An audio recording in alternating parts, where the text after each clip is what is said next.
We are tweezing, cutting, and putting this face through absolute torture, so welcome. My name is Amanda, and if you're new, which I know you are, don't forget to subscribe. I wanted to share how I maintain my face. Doing this ritual just makes me feel pretty and refreshed. It's like we have a new base to work with. Also, don't judge me, this is my I just got out of the gym look. We're starting with the brows, and you need some scissors, tweezers, and something to comb it out, and then also a mirror, hopefully with one side as a zoomed in side.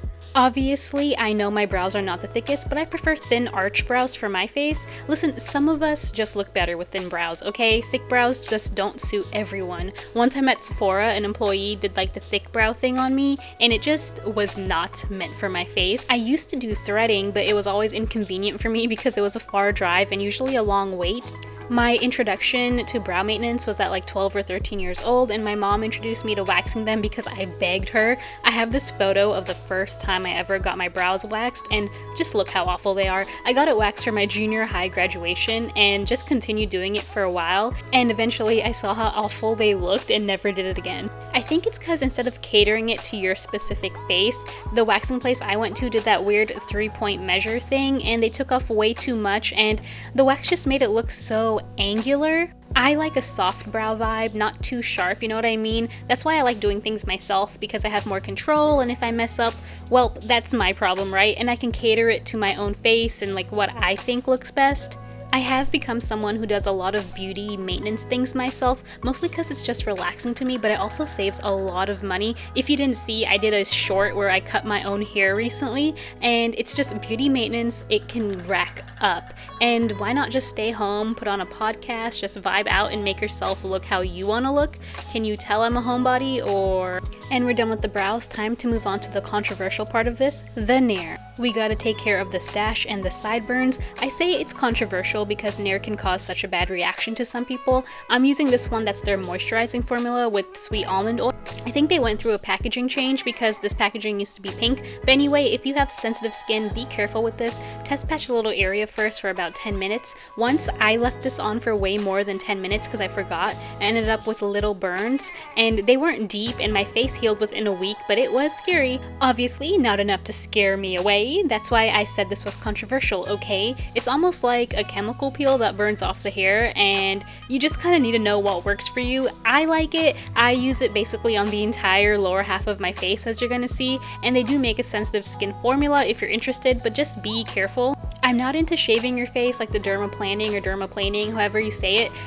For some reason my gut, my entire body is like, no, don't do that. But instead, use this chemical thingy to burn the hair off of your face. So you know what? To each their own, you know, do what you want for yourself, I guess.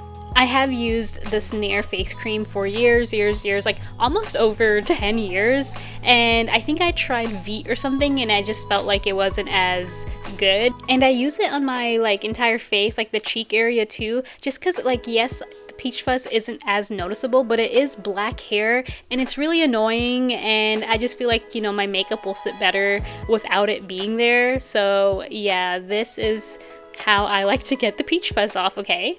And I do have crazy sideburns. It's Indian genes, okay? But I don't like when it goes down to like past my like lower part of my ear down to like the neck. So that's what I also take off.